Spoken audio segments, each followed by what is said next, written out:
देखिए, अब हम बात करने जा रहे हैं वैदिक सभ्यता की। जब हम बात करते हैं, ठीक ना, तो वैदिक सभ्यता की जब हम बात करते हैं तो सिंधु सभ्यता के पतन के बाद जो नवीन सभ्यता प्रकाश में आई, इसे हम वैदिक सभ्यता के नाम से जानते हैं।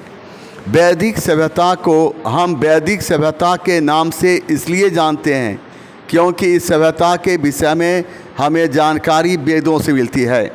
वैदिक सभ्यता को हम आर्य सभ्यता के नाम से भी जानते हैं। वैदिक सभ्यता को हम आर्य सभ्यता के नाम से इसलिए जानते हैं क्योंकि इस सभ्यता के निर्माता आर्य लोग थे। आर्य का अर्थ होता है श्रेष्ठ, कुलीन, स्वतंत्र एवं उत्कृष्ट। ऋग्वेद में आर्य शब्द का उल्लेख 36 बार हुआ है। वैदिक सभ्यता को 2 भागों में बांटा गया है, ऋग्वैदिक काल एवं उत्तर वैदिक काल। ऋग्वैदिक काल का समय निर्धारित किया गया है 1500 ईस्वी पूर्व से लेकर 1000 ईस्वी पूर्व। तो वहीं उत्तर वैदिक काल का समय निर्धारित किया गया है 1000 ईस्वी पूर्व से लेकर 600 ईस्वी पूर्व। वेद का अर्थ होता है जानना एवं ज्ञान। वेद को अपौरुषेय कहा गया है। वेद को अपौरुषेय इसलिए कहा जाता है कि वेद की रचना मानव ने नहीं बल्कि ईश्वर ने की थी, इसलिए वेद को अपौरुषेय कहा गया। वेद को हम श्रुति के नाम से जानते हैं। तो वेद को हम श्रुति के नाम से इसलिए जानते हैं क्योंकि श्रुति का अर्थ होता है सुना हुआ।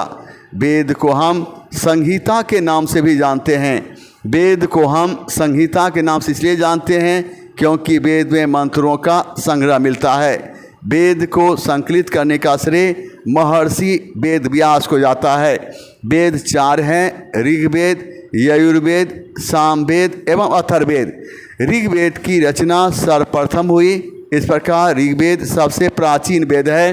तो वहीं अथर्ववेद की रचना सबसे अंत में हुई, इस प्रकार अथर्ववेद सबसे नवीन वेद है। जहाँ तक ऋग्वेद का सवाल है तो ऋग्वेद से हमें आर्यों के संस्कृति के विषय में जानकारी मिलती है, आर्यों के रहन सहन के विषय में जानकारी मिलती है।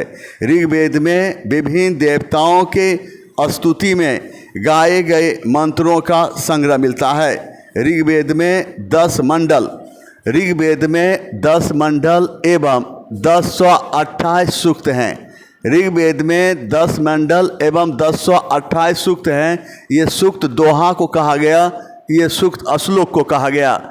इस प्रकार ऋग्वेद में 1028 सूक्त है। 1028 सूक्त को 10 भाग में बांटा गया जिसे मंडल कहा गया। इस प्रकार ऋग्वेद में 10 मंडल एवं 1028 सूक्त हैं। ऋग्वेद के दूसरे से 7वें मंडल को सबसे प्राचीन मंडल कहा गया। इसे हम वंश मंडल के नाम जानते हैं, इसे हम गोत्र मंडल के नाम से भी जानते हैं। ऋग्वेद के पहले एवं 10वें मंडल को सबसे नवीन मंडल कहा गया। ऋग्वेद के तीसरे मंडल से हमें गायत्री मंत्र के विषय में जानकारी मिलती है। यह मंत्र सावित्री को समर्पित है। सावित्री को हम सविता के नाम जानते हैं और इस प्रकार गायत्री मंत्र की रचना विश्वामित्र ने किया था। ऋग्वेद के 7वें मंडल से हमें 10 राक्ष युद्ध के विषय में जानकारी मिलती है और ये युद्ध जिस नदी के तट पर लड़ी गई थी उसे हम पुरुषनी नदी के नाम जानते हैं। 10 राक्ष युद्ध को 10 राक्ष युद्ध इसलिए कहा गया क्योंकि यह युद्ध 10 राजा के बीच लड़ी गई थी। इस युद्ध का मुख्य कारण माना जाता है भरत कुल के राजा सुदास द्वारा पुरोहित पद पर से विश्वामित्र को हटाया जाना। इस प्रकार इस 10 राक्ष युद्ध में एक तरफ भरत कुल के राजा सुदास एवं उनके पूर्व पुरोहित वशिष्ठ मुनि थे, तो दूसरी तरफ पुरु वंश के राजा पुरुकुत्स एवं उनके पुरोहित विश्वामित्र थे। और इस युद्ध में भरत कुल के राजा सुदास की जीत हुई थी। अपने देश का नाम भरत वंश के राजा के ही नाम पर रखा गया। ऋग्वेद के 9वें मंडल से हमें सोम के विषय में जानकारी मिलती है और सोम यह एक प्रकार का सूरा था। इसे ही हम इंग्लिश में वाइन कहते हैं, इसे ही दारू कहते हैं। ऋग्वेद के 10वें मंडल के पुरुष सूक्त से हमें 4 वर्णों के विषय में जानकारी मिलती, जैसे ब्राह्मण, क्षत्रिय, वैश्य एवं शूद्र।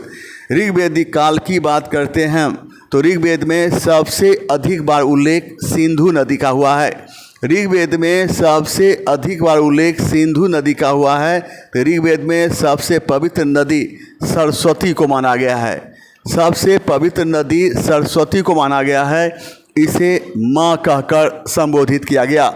ऋग्वेद में गंगा का उल्लेख 1 बार हुआ है, तो यमुना का उल्लेख 3 बार हुआ है। तो हम देखते क्या है कि ऋग्वेद में गंडक नदी का उल्लेख सदा नीरा के नाम से हुआ है। यज्ञ के अवसर पर ऋग्वेद के पाठ करने वाले पुरोहित को होता या होत्री कहा जाता था। ऋग्वेद के बाद जो नवीन वेद प्रकाश में आई, इसे हम यजुर्वेद के नाम जानते हैं। यजुर्वेद की रचना गद एवं पद में की गई है। यजुर्वेद कर्मकांड से संबंधित वेद है, अर्थात पूजा पाठ से संबंधित वेद है। यज्ञ के अवसर पर यजुर्वेद के पाठ करने वाले पुरोहित को अर्धवयु कहा गया। हम देखते हैं कि यजुर्वेद के बाद जो नवीन वेद प्रकाश में आई, इसे सामवेद के नाम जानते हैं। सामवेद का संबंध संगीत से है। यज्ञ के अवसर पर सामवेद के पाठ करने वाले पुरोहित को उद्गाता कहा गया। सामवेद के बाद जो नवीन वेद प्रकाश में आई, इसे हम अथर्ववेद के नाम जानते हैं। अथर्ववेद का संबंध जादू, टोना, भूत, प्रेत, चिकित्सा इत्यादि से है। यज्ञ के अवसर पर अथर्ववेद के पाठ करने वाले पुरोहित को ब्रह्मा कहा गया। इसका काम यज्ञ का निरीक्षण करना था। अथर्ववेद में भी कीटनाशक का भी उल्लेख मिलता है। जहाँ तक उपनिषद का सवाल है, उपनिषद का अर्थ होता है समीप बैठना, अर्थात ब्रह्म विद्या को प्राप्त करने के लिए गुरु के समीप बैठना।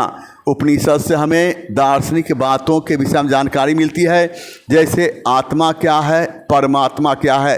भारत का आदर्श वाक्य सत्यमेव जयते, इसका उल्लेख जिस उपनिषद में मिलता है उसे हम मुंडकोप उपनिषद के नाम से जानते हैं। यम नचिकेता संवाद का वर्णन जिस उपनिषद में मिलता है उसे हम कठोप उपनिषद के नाम जानते हैं। उपनिषदों की कुल संख्या 108 है। इसे वेदों का सार, ब्रह्म विद्या एवं वेदांत के नाम से भी जानते हैं। जहाँ तक बात है तो हम देखते हैं कि वेद की रचना पूरी तरह से संस्कृत में की गई है, इसलिए वेद को समझना कठिन है। वेद को आसानी से समझने के लिए जिसकी रचना की गई, इसे वेदांग कहा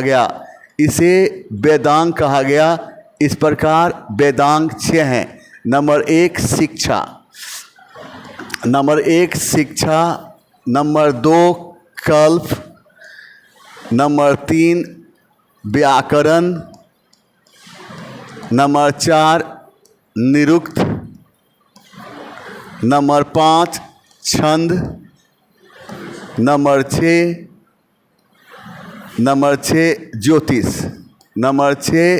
ज्योतिष।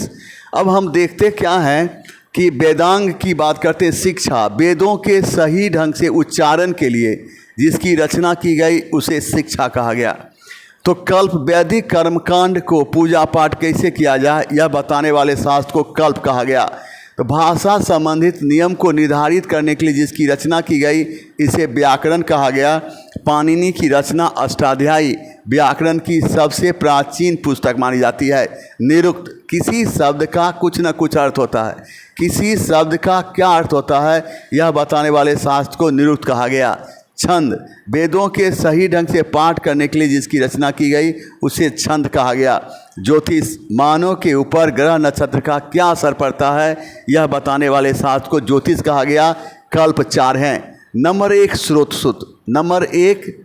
स्रोत सूत्र, इससे हमें यज्ञ संबंधित विधि विधानों के बारे में जानकारी मिलती है, यानी यज्ञ कैसे किया जाए। नंबर 2 में धर्म सूत्र, इससे यह पता चलता है कि राजा एवं प्रजा के बीच किस तरह का संबंध होना चाहिए।